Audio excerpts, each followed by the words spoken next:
Greetings, everyone. You are tuned into episode 43 of the Trust and Believe Nomad Cast. I'm your host, Mr. Anderson.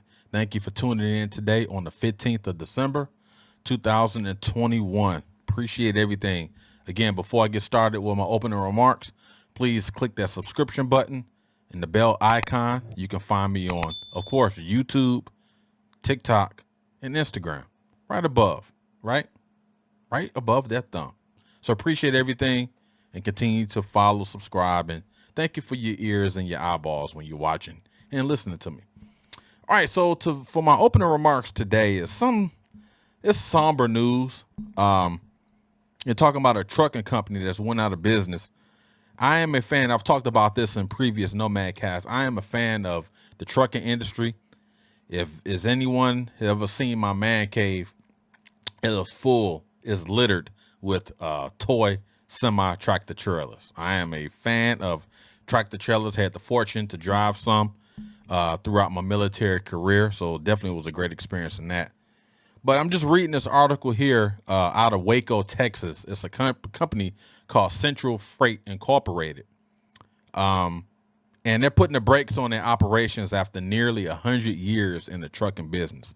So I want to read an official statement from the company here.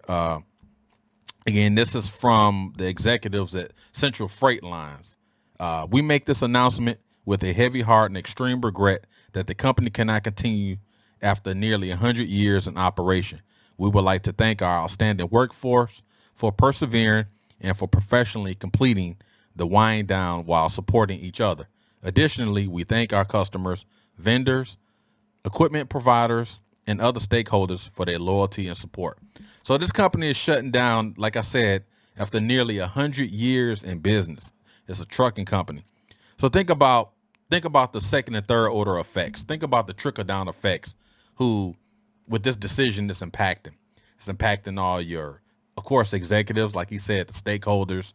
You're talking about the mechanics, talking about the administration, the HR, everybody that's involved, the warehouse workers, the drivers themselves, and more importantly, the families that the aforementioned supports, the mothers, the children. Some people are going to college based off the backs of this company, and they shut down. I guess they've been losing money for for years, and I guess the owner was recouping everything out of his pocket, paying out of his pocket, sourcing everything.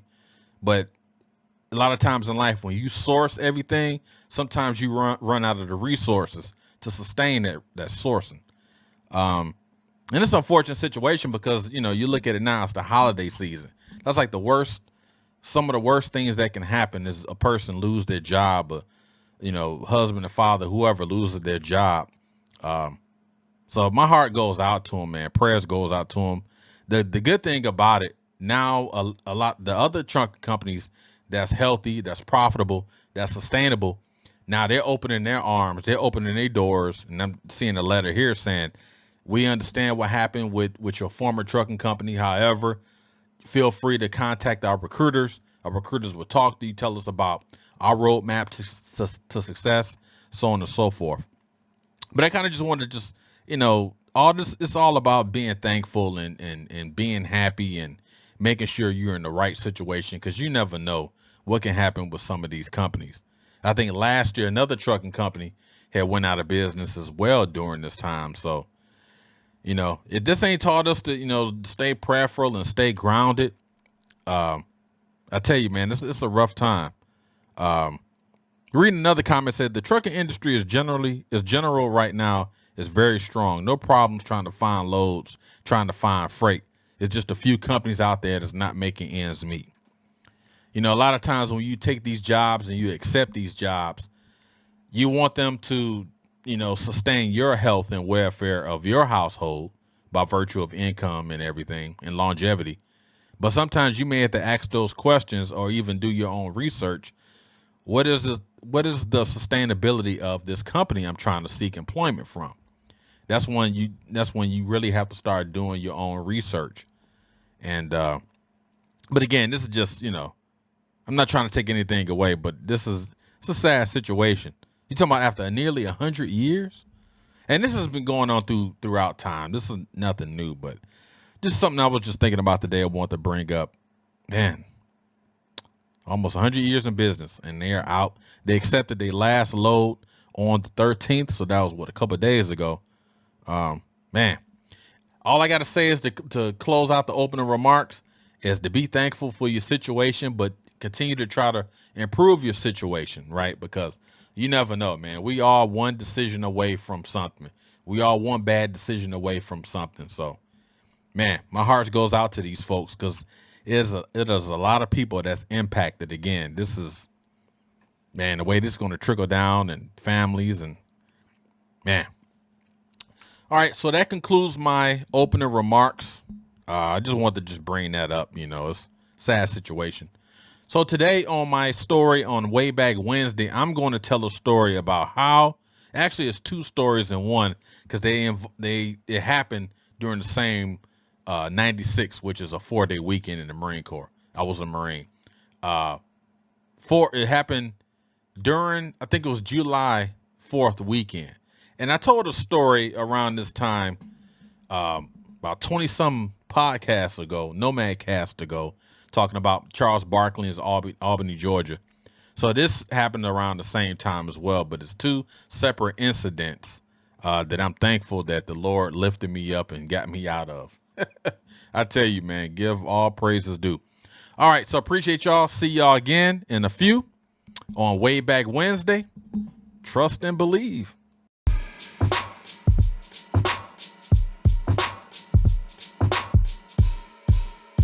All right, everybody, welcome back to the Trust and Believe Nomad Cast. All right, y'all, so as I talked about in my opening remarks about my story today on Wayback Wednesday, so I'm gonna take you back in time to the year 1994. And 1994 was a pivotal year for me. That was the first year that I was in the military, in the Marine Corps, and that year I learned so much in that year, and of course subsequent years, but that was almost the bedrock, the foundation of who I am today. So I owe a debt of gratitude to those Marine Corps drill instructors and all my team leaders and squad leaders and first sergeants and master guns and all those people that was always on riding me, always getting on me and, giving me advice, life advice, world advice, but it's still tools I utilize to this day. So it was all well worth it.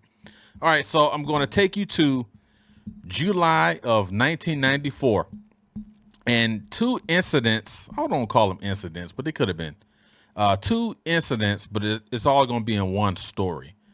Talking about my time in the Marine Corps, I was in schools company, which is almost like your MOS school in the Marine Corps. Of course, the other branches, the Army has AIT, the Navy has the tech school, and I forgot what the Air Force called theirs. But anyway, so I was in MOS school in Albany, Georgia. And if you listen to the other podcast, Nomad Cast, talking about Albany, Georgia, they said it's Albany. It's not Albany, it's Albany. Well, it's Albany. So again, 4th of July, 1994. So in the schools company, we were separated from us. We was in school. We was learning our MOS, which was mine was supply and logistics, warehousing, right? That was my MOS in the Marine Corps, 3051. So you have your schools company, and then you have your permanent party, which is the folks that's actually stationed at the particular duty station. Hence, Albany, Georgia, Marine Corps Logistics Base, Albany, Georgia. So we had a 4th of July weekend, and right before then, Gunny, which was in charge of our class, he was overall in charge of it. He was like, you guys got a 96, which is a 4-day weekend. You guys got a 96 this weekend. Want to make sure if you're going out of town, you have a certain mile radius you can go out of. And we was in Albany, Georgia, and I think our mile radius for students was like 150. It may have been 200, right? And if you go outside of that mile radius, can get in trouble, NJP, all that, right? It's all unfavorable actions. You don't want to do that. So we received our safety briefing, and I wasn't going anywhere because my mom was like, why don't you come back home, for a few days, And I was like, no, I'm staying down here. I'll stay down in Albany, and I may end up going to Atlanta or something like that. But no, I'm not paying no plane ticket to come to Detroit, and I only got 4 days. Bump that. I ain't doing it.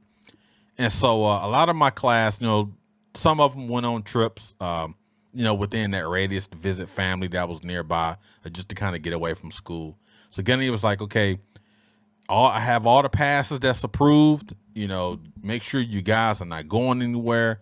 Make sure you stay within this mile radius, because you can potential NJP actions, right? So we're like Roger Gunny, tracking everything, right? But it was one particular person who I didn't really get along with. His name was Glover, and really didn't get along with the cat. I mean, he was cool. He was from Cleveland and everything, and so he ended up going to Cleveland. And Cleveland, of course, if you know math and you look at the maps, Cleveland from Albany, Georgia, is well outside of that mile radius that you're authorized to go, right? Well outside of it. So he ended up going to freaking Cleveland. He's like, yo, DA, I'm going home, man. I got to go see my son. I think it was a son or daughter or something like that. He's going to take care of the issue. So he ended up leaving. He ended up catching a cab and then end up leaving from the airport, going to Cleveland. And I knew this, so I wasn't going to say anything, right? So I'm keeping it all to myself. So we was finally off, right? Finally had formation and all that. After that, Glover gone. He popped smoke. He was gone. So within that weekend, you got a bunch of bored Marines sitting around. What are we going to do? Again, some of the folks end up leaving. Some of the folks end up staying. But the ones that stayed around, we was like, well, man, what are we going to do? What are we going to get into? 4th of July weekend, cats want to go to the club. They want to go here. They want to go there, whatever. So when you get a bunch of bored military people sitting in one place, 10 times out of 10, there's nothing positive that's going to happen. So this landed on the day before 4th of July. And we decided, let's go out in town and buy some fireworks. And let's buy fireworks to put under the permanent party's doors and in the duty hut. So we was like, nah, we shouldn't do that. I'm like, yeah, let's do it, man. Let's do it. Now I was still like a rebel. I was still feeling myself from Detroit. You know what I'm saying? I'm going to show these cats what time it is. I was in that mode, right? And so we went and got some fireworks. And the fireworks that we purchased was the kind when you light one, it's almost like a daisy chain. It's subsequent. Doo, doo, doo, doo, doo. It just goes on and on. And we bought like 2-3 strips of these things. So we was like, all right, tonight, about 11 o'clock, we're going to sneak by the duty hut. We're going to throw firecrackers in there. And the person that was on duty, I think it was either a sergeant. He might have been a staff sergeant, but I think he was a sergeant. I was like, we're going to throw fireworks inside the duty hut. And then we're going to light all the firecrackers along outside of the doors and wake up the permanent party. Because we had an issue with the permanent party because whenever we would do PT in the morning, they would run by laughing at us, call cadence, calling us soft and wannabe Marines and all this stuff. So we already had an issue with the permanent party folks. Because they would just run through our formations like it was nothing. And gunning them, they wouldn't say anything. They thought it was funny, So I'm like, okay. So now we already got an issue with the permanent party folks, right? So we end up getting the fireworks and everything. And then right that night, once it got dark, once it got around 11:30, we was like, let's go. Boom. So we started throwing firecrackers inside the duty hut. Pow, pow, pow. And then while some of us was lighting up the firecrackers, we had the other folks lighting the firecrackers outside the doors. And all you heard was doo, doo, doo, doo, all these lights. And you can hear all these cats in permanent party waking up. Who the F did this? Who the F did that? And we just took off running. Boom. So we running, and you can hear people like trying to catch us. So we was hiding and everything. So the duty, it was a officer of the day. I think it was a warrant officer. And it was I think it was a gunny who was like the base, the what you call it, the duty that was on base, right? And he was, hey, stop, Marines. Stop, Marines. So we end up stopping and everything. And it was probably about 13, 14 of us. Bored freaking Marines who sitting around and got nothing to do never leads to anything positive. We could have been doing all sorts of positive stuff, but we decide, hey, permanent party laughs at us when they doing PT. Gosh, dog, we gonna freaking get at them, right? And so they end up freaking the gunny end up apprehending us all, and the officer of the day end up apprehending us, asking us what part of the school's company we was from, and hold on, I had something in my eye, and sorry about that. And so we told them everything. And then they called our gunny. Now our gunny, that dude was like no freaking joke. He was cool, but he was no joke. So he was like, "Oh y'all," he had us on speakerphone. He was like, "I'm coming down there right now," and he lived on base. So he came down, man. He just looked at us. He didn't even say nothing. We was in formation, and he was just looking at us, almost like I'm disappointed. And then he just left. So I'm like, man, what are you gonna do? So the sergeant that was the instructor in our class, he was like, man, y'all probably won't even graduate. You guys, man, y'all effing up y'all careers. Y'all ain't even started, being Marines. Y'all not even in the fleet yet, and you guys are effing up. He said, you guys are gonna get what you deserve. So I'm like, gosh, dog, man, I'd already went through freaking boot camp, and I'd already went through MCT, and I come down here, and I done got in trouble with these freaking dum-dums. Now I was like the leader of the dum-dums. And I'm like, man, what we gonna do, man? This is bumped up. I don't want to freaking, get kicked out of none of that. So we all sitting around at night just, man, what we gonna do? What we gonna do? So we was like, man, let's just get a pizza, man. Just call it a night. So we had formation. Nothing happened that following day until I think that evening. Gunny was like, we're gonna have formation. So Gunny come out, and we had to put our freaking Charlies on, right? Which is a uniform of the Marine Corps. So we had our Charlies on, and Albany had this mud pile. I think they created this thing. I think it was man-made for any Marines that got in trouble. So we had formation right there at the mud pile. Next thing you know, Gunny yelling at us, you guys are effed up, yada, yada, yada. So get in there, get in the ditch. So we get in there, we doing push-ups, we doing flutter kicks, we doing all sorts of stuff, man. It was just ridiculous. Dirtied up our freaking uniforms, everything.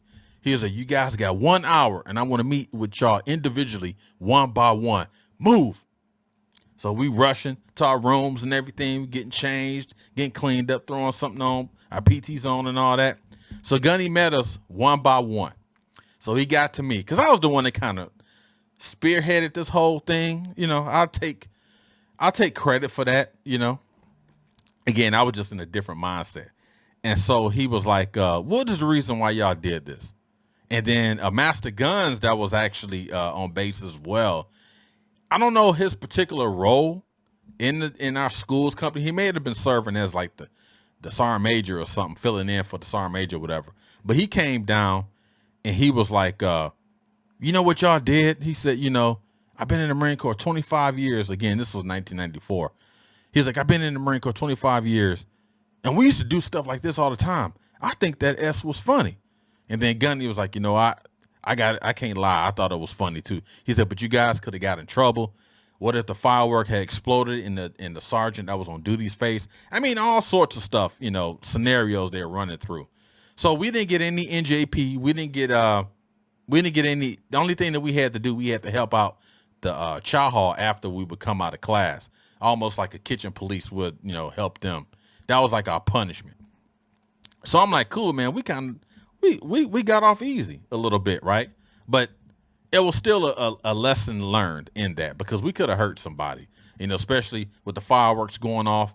They probably thought they was getting invaded, and we sitting there laughing at these cats, and they chasing us. We're running through the dark. Could have tripped over anything, fell on your face, so we didn't think about that when we was actually in the act of doing all this stuff.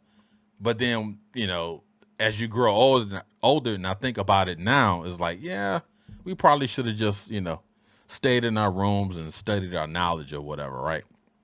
So that was the first thing. I'm thinking, okay, we're good this weekend. Nothing's happening.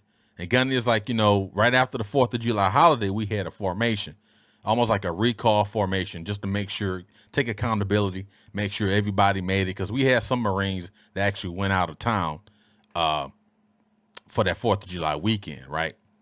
So we had formation that next morning. So Gunny got his roster out and he calling off names. He just going one by one by one. So I was Glover's roommate, right? I was Glover's freaking roommate. So he go down the line. He start with A, go all the way. He get to G. He was like, Glover. We looking around. PFC Glover, where you at? I'm not going to freaking call your name anymore. Where you at? I don't know what was inside of me, because me and Glover, we weren't really tight. But when Gunny said, I'm not going to call your name anymore, where you at? Talking about Glover. I don't know what was inside my soul, my spirit. I just jumped up and said, Gunny, Glover's in Cleveland. And everybody, we had like 30 Marines in our class. They all looked at me in formation. It was like, dude, I don't even know why I even said, Gunny, Glover's in Cleveland, Gunny. And everybody just looked back at me, and Gunny was like, who said that? And then he said, Anderson, what did you just say? I said, Cleveland, Gunny. And he said, everybody fall out. So he talked to me. He said, what the F you mean he's in Cleveland? I said, Gunny, he left right after we had formation, right before the 96, Gunny. He said, why the F you didn't tell me? He said, it was outside of the mile radius recommendation and everything. And I was like, sorry, Gunny. So again, I got in trouble for that. I didn't get any like NJP, but I got written up for that stuff. And so that day we was in class and everything, and my instructor, he was like, before I start class today, and he was cool, but that day he threw a dart at me that I'll never forget, a verbal dart. He said, I know what happened with a Marine today, and Gunny contacted him. Everything's good to go. He's on his way back, and he'll be in class tomorrow. And he said, whenever you're in a situation and you know the situation, you have intimate details about the situation, you need to bring it to people that's over your head, And he was like looking at me. He'll look away when he's talking, but then he'll look at me. He said, some things is not for public consumption. That's the first time I ever heard anybody say public consumption. And I started adding that to my verbal vernacular. But he was like, everything is not for public consumption. He said, y'all understand that? We was like, Roger, Sergeant, we got it. And after class that day, he talked to me. He was like, you should have brought it up to myself and Gunny and everybody, because what would have happened if Glover got in a plane crash? What if he got in an accident in Cleveland? How do we explain that? And you was his roommate and you didn't bring that to nobody's attention. He said, I know you from Detroit and there's no snitches and all. He said, man, forget all that. He said, if you know a situation that you can help with the situation, and you have knowledge of the situation to ensure that the situation doesn't go bad, or we can, do things to mitigate any losses or anything, you need to bring that to someone's attention. He's like, do you understand, Marine? I said, yes, Sergeant, I understand. And he was cool, man. He was a good dude. He was just one of them, typical old school cats. And Gunny talked to me afterwards. He was like, hey, man, he said, y'all coming down here to school. I got it. Y'all smelling yourselves. You done graduated boot camp. You did all this. He said, all it takes is one stroke of the pen and you guys are out of the Marine Corps. He said, do you want to be a Marine? I said, Roger, Gunny, I do. He said, you got to stop doing this dumb S, right? And I learned so many lessons. That's why I like talking about these Wayback Wednesdays and some of these sneaker stories. Because I tell you, man, through the grace of God, I've learned so many lessons in life. For one, that the first lesson I talked about, the first story with the whole firecrackers, throwing them inside the duty hut and putting them outside the permanent party's doors. Man, somebody could have got injured. It could have been a spark in someone's eye. And then when they was chasing us that night through the park, not through the park, but through that little breezeway or whatnot, someone could have fell. They could have tripped, fell on their face, hurt their ankle, broken anything, And then with the whole Glover situation, we were given a certain mile radius that we weren't allowed by Marine Corps school regulations to not go outside of.